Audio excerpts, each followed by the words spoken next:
The first shot was live TV, and she tried to take me down right there in front of everyone. My answer? Well, that's when everything changed. That afternoon I got an email, short and professional, from the producers of The Morning Exchange, one of the biggest talk shows in the country.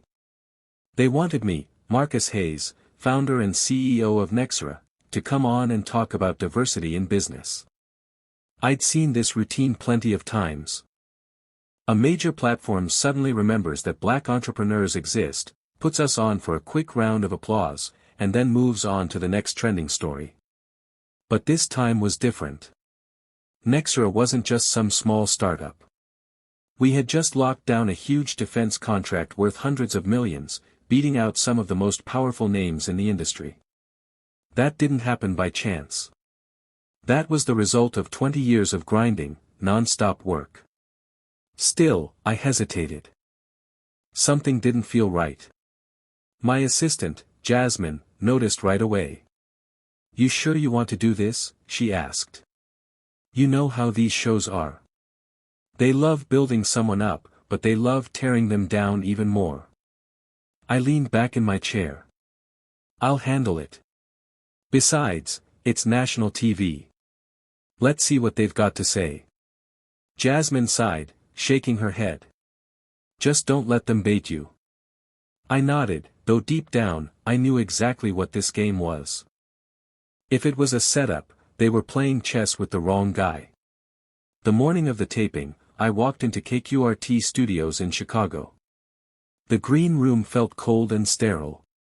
A young producer greeted me without even looking up from her clipboard. "Mr. Hayes, thanks for being here. We'll mic you up in 5. No chit-chat, no easing in. Just business." In the makeup chair, an assistant dusted powder across my face without a word. On the wall, a monitor showed the live broadcast, a panel gossiping about celebrity scandals, then a cooking demo. Suddenly, a transition card flashed on screen, coming up next, the black tech boom. Is it real talent or just special treatment? My jaw tightened. So that was the angle. If they thought they had the upper hand, they had another thing coming. What I didn't realize was just how far they'd go. The set looked friendly enough, soft blue lights, gold accents, a glass coffee table between the host's chair and the guests. Cameras hovered in silence, catching every move, every flicker of expression. I straightened my suit jacket as I sat down across from Rebecca Cole, the show's lead anchor. She had a reputation for asking tough questions, and her smile didn't reach her eyes. "Marcus Hayes," she said, smooth and practiced. "CEO of Nexera. A real American success story." I gave a polite nod. "Appreciate you having me." She leaned forward, shuffling through her cue cards. "Let's get right into it. Your company just landed a $200 million government contract, outbidding some of the biggest players in tech. That's impressive. I knew this trick. First, they build you up, make it sound like they respect your work." So I answered carefully. "It was a long process. But yeah, we put in the work. We developed a security encryption system that simply outperformed the competition." Rebecca crossed her legs, pausing just long enough to let it sting. "Some have called it groundbreaking. But others have raised questions." I didn't flinch. "Questions?" She glanced at her card. "Some industry analysts say Nexera may have benefited from certain federal diversity programs. That maybe your company had an edge because agencies want to diversify their vendors. That maybe it wasn't just about being the best, but about filling a quota." There it was. The real reason I was there. I let the silence hang before I spoke. "I've heard that one before. Funny thing, though, when a black entrepreneur wins, it's called special treatment. But when old firms run by the same families for decades get those contracts, nobody questions it." The air in the studio shifted. Off camera, I caught the producers exchanging glances. Rebecca held her ground. "So you're saying race played no role at all in your success?" I laughed lightly, shaking my head. Let me put it this way. When SpaceX won NASA contracts, was it because Elon Musk checked off a diversity box? When Jeff Bezos got government deals for Blue Origin, was it because of his background? Or do we only ask that question when the CEO looks like me? Her expression barely flickered. She leaned in with that cool, practiced tone. So, Marcus, you don't believe these diversity programs help? I folded my hands together. They help balance things out, sure. But the truth is, the playing field was never even in the first place. Rebecca wasn't letting go. She had more lined up. Her smile sharpened, like a knife hidden in velvet. She glanced down at her cards, then locked eyes with me. Well, Marcus, since you mentioned the playing field, let's talk about where you came from. Her voice shifted, losing the polite edge and picking up something colder. You grew up in Cleveland. Single mom, public schools, worked your way up from nothing. That's inspiring. I gave a slow nod. I knew exactly where she was headed. But here's the question people wonder about, she continued. How does a guy with no Ivy League degree, no family money, no powerful connections, go from a struggling neighborhood to landing contracts billion-dollar corporations couldn't secure? She let the silence hang, heavy with implication. Did someone pull strings for me? I tilted my head slightly, choosing my words. It's called work, Rebecca. Some of us don't have trust funds or country club networks to lean on. So we build it ourselves, from the ground up. She nodded like she was listening, but I could tell she wasn't really hearing me. But surely you had help somewhere along the way, she pressed. Maybe a mentor? A special program? Something that gave you that extra boost? I exhaled slowly. Yeah. Help came in the form of working 3 jobs while I earned my engineering degree. Help came in the form of crashing on an office floor while I built my first software prototype because rent wasn't in the budget. That's the kind of help I had. For just a second, her lips tightened. Behind the cameras, the producers leaned in, eyes locked on every word. Rebecca flipped her cards again. And yet, she said, some argue that black entrepreneurs today have more opportunity than ever before. That programs like affirmative action, minority business grants, and government incentives exist specifically to open doors that used to be closed. I leaned forward, resting my elbows on my knees. You know what's funny? Whenever a black business owner makes it, people want to know what programs carried us. But nobody ever asks which old money bank funded a white-owned startup. Nobody asks which family connections got them into Harvard, or which golf buddy decided to invest in their company. I let the words sit there for a moment before continuing. The truth is, success isn't handed out like a raffle ticket. Guys like me had to be twice as good just to get a chair at the table. The energy in the room shifted. The quiet weight of an audience realizing they weren't watching just another TV segment, they were watching something real. But Rebecca didn't flinch. She smiled again, the way a chess player smiles when they think they've set the trap. That's an interesting perspective, she said smoothly. But let's talk about perception. She turned slightly, addressing the cameras before swinging back to me. Marcus, you've branded yourself as a self-made man. But the public perception of your story is complicated. Some say black entrepreneurs get more media attention, that stories of overcoming struggle are more marketable than the thousands of white business owners who grind just as hard but never get the same spotlight. I let out a low chuckle. Oh, so now we get too much attention. Her smile didn't waver, but the subtle shift in her posture gave her away. She hadn't expected me to laugh. You're telling me that in a world where 90% of Fortune 500 CEOs are white men, where the lion's share of tech funding still flows to white-owned startups, the real problem is that people like me get too much press. Rebecca tucked a loose strand of hair behind her ear. I'm just saying that in today's climate, some feel there's pressure to highlight diversity over pure merit.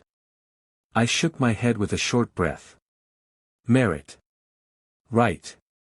I glanced at the cameras, then back at her. Let me ask you this, do you honestly think I'd be sitting in this chair if I wasn't exceptional at what I do? Her lips parted, but before she could answer, I kept going. You think I'm here because I played the diversity card? Or do you think I'm here because I succeeded despite everything set up to keep me out? The silence in that studio was louder than any question she'd thrown at me so far. But Rebecca wasn't finished. She wasn't finished. Rebecca still had one last card to play, the one meant to break me.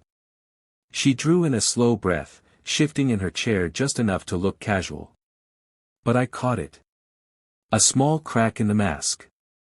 She glanced at her cue cards one more time, then deliberately set them aside. This one, she wanted to deliver straight. Marcus, she said, tilting her head just slightly. I can see you're passionate about all of this, and I respect that. But let me ask you something. I gave a small nod, waiting. Do you think maybe some of this outrage is overstated? She let the words hang in the air. After all, your story kind of proves that the system isn't as stacked against black entrepreneurs as some people claim. The audacity of it made heat crawl up my spine, but I didn't let it show. Instead, I let out a quiet laugh and shook my head. You know what's funny? I said evenly. People love to point to one success story as proof that the problem doesn't exist. Her smile stayed in place, but I caught the flicker in her eyes. I leaned forward a little, resting my arms on my knees. Let me put it this way. If one person crawls out of a burning building, do you point at them and say, see? The fire wasn't that bad. Rebecca opened her mouth, hesitated, then closed it again. I wasn't done. The fact that I made it doesn't mean the system isn't broken. It means I had to fight twice as hard just to get through it. The weight of my words settled over the room. Even the crew had stopped moving. Rebecca straightened slightly, trying to pull herself back into control. I understand your perspective, she said carefully. But let's consider another angle. She turned toward the cameras, her tone shifting into that neutral, measured delivery meant for damage control. Some might say your frustration isn't really about race. Maybe it's resentment toward the bigger corporations.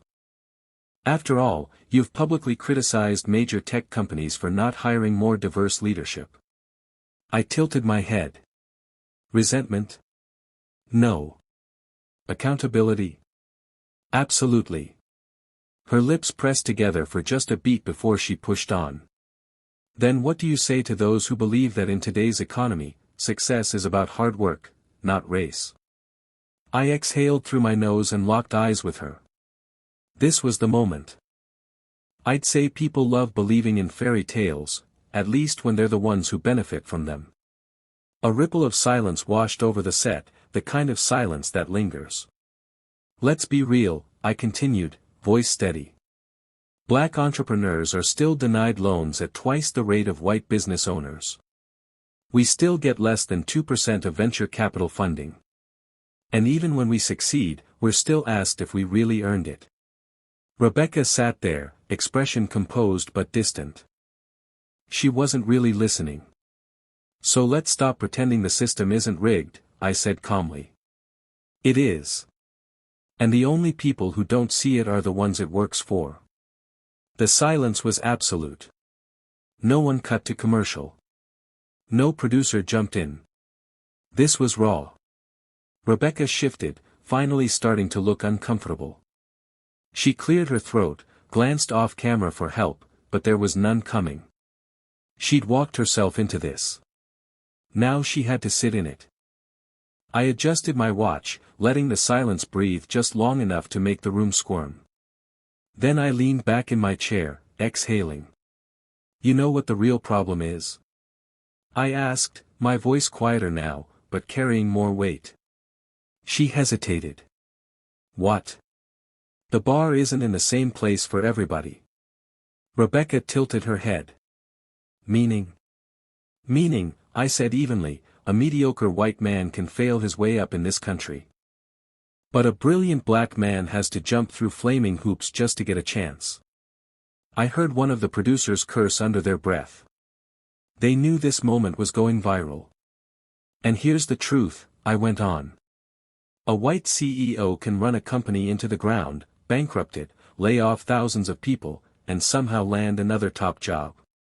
Meanwhile, a black CEO has one bad quarter, and suddenly it's proof we were never ready for leadership in the first place. Rebecca parted her lips to respond, but I wasn't finished. And the best part? I said with a dry chuckle. When we finally make it, people like you sit across from us and ask if we only got here because of some special advantage. Silence. Rebecca's jaw tightened. It was subtle, but the cameras caught it. I leaned forward slightly, not aggressive, just firm. Just, final. You wanted to talk about fairness?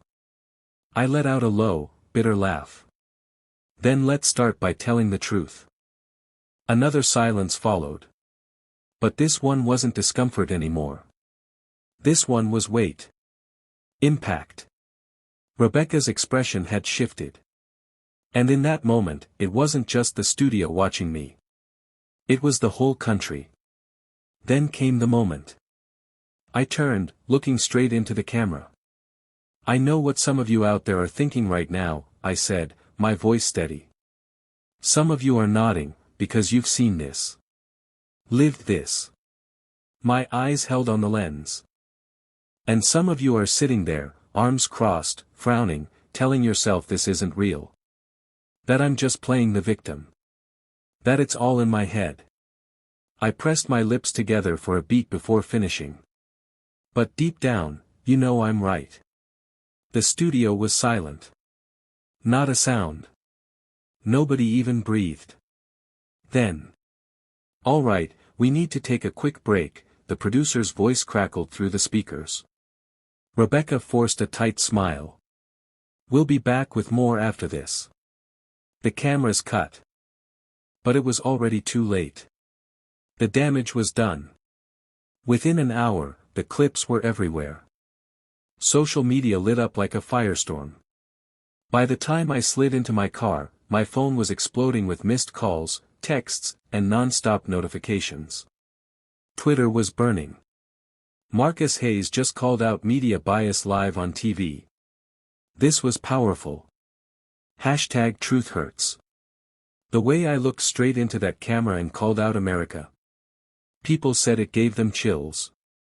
And I knew I was right. But not everyone agreed. Here we go again. Another rich guy pretending to be oppressed. Cry me a river. Quit playing the victim. Wow, this guy just proved why companies hate hiring activists. Keep pulling the race card if you want, but hard work always wins. Merit matters. By the end of the hour, cable news was already spinning it. Some called me bold. Others said I was angry, combative, even reckless. By lunchtime, the Morning Exchange put out a carefully polished statement: we value open dialogue and diverse perspectives. While today's discussion became more intense than expected, we stand by our commitment to fair conversations. I laughed out loud when I read it. Fair. Right. A few minutes later, Jasmine called me, her voice half laughing, half annoyed. Marcus, do you realize you just set the internet on fire? I rubbed at my temple. That wasn't exactly my goal. Well, congratulations, she said. You just became the most talked about entrepreneur in America. I didn't answer. Because I knew what came next. Viral moments don't stay just moments. They turn into battlefields. And the next 48 hours were going to be brutal. By the next morning, the story wasn't just on social media anymore, it was everywhere. Cable news anchors were debating it live on air. Opinion columns were flooding every major outlet. Everyone had a take. Fox News: is Marcus Hayes the new face of corporate entitlement? CNN: Marcus Hayes viral interview, a reckoning for America's meritocracy. Business Insider: what Marcus Hayes moment reveals about race and success in America. Meanwhile, Rebecca Cole was in full damage control mode. On her show the next morning, she gave a carefully rehearsed speech. "I respect Mr. Hayes and his accomplishments," she said, her voice smooth as glass. "But I stand by my questions. My job as a journalist is to ask what the audience is thinking. If my questions felt uncomfortable, then that only proves how necessary they were." Translation: she wasn't backing down. I watched from my office, shaking my head. Jasmine sat across from me, scrolling through her laptop. "You know," she said, "we've got a flood of new investor inquiries. Everyone suddenly wants to work with us." I smirked. "Let me guess, the same people who ignored us last year?" She shrugged. "Guess being controversial is good for business." But it wasn't all upside. A few clients pulled out. One of our biggest corporate partners announced they were re-evaluating commitments. And then came the threats. Anonymous emails. Late-night phone calls.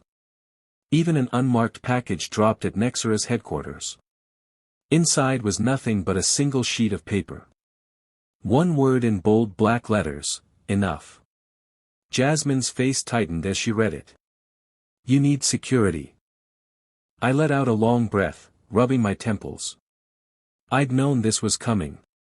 Any time a black man spoke too boldly, too unapologetically, this was the price. But backing down was never on the table. And now, I had a choice to make. Would I let the backlash shut me up? Or was this just the beginning of something bigger? I sat there in my office, staring out at the Chicago skyline through the floor-to-ceiling glass. The last 72 hours had been a blur.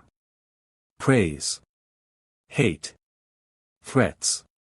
Opportunities.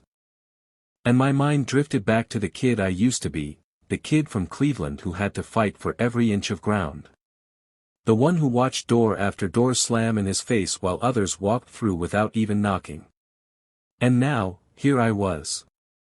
At the center of a national debate I never asked for. But this wasn't something I could just ignore. Jasmine walked into my office, her face unreadable. "We just got an offer," she said. I raised an eyebrow. "From who?" She set a folder on my desk. "A network. They want you to do a televised special, a one-on-one deep dive about race, business, and the system itself." I let out a long breath. "So now they want to listen." She smirked. "Looks like it." Then, after a pause, she asked, "What do you want to do?" I leaned back in my chair, thinking. I could walk away, let the noise burn out, and just get back to work. Or, I could use this moment. Not for clout. Not for attention. But to finally say the things no one wanted to hear. I picked up the folder, flipped through the pages, then set it down. My eyes met hers. "Tell them I'll do it." Her eyes widened slightly. "You sure?" I nodded. "Yeah. But on my terms. Because if they're gonna drag me under the spotlight, I'll be the one controlling the story." My viral moment wasn't just another internet controversy. It had become something bigger, a reckoning. It forced a conversation people had dodged for decades. About race. About success. About who gets to rise unquestioned, and who gets questioned every step of the way. Some people were calling me an activist. Some said I was arrogant. Some swore I was right. But one thing was clear, nobody could ignore me anymore. So I'll ask you, what do you think? Does success mean playing by the rules of a broken system? Or does it mean rewriting the rules altogether?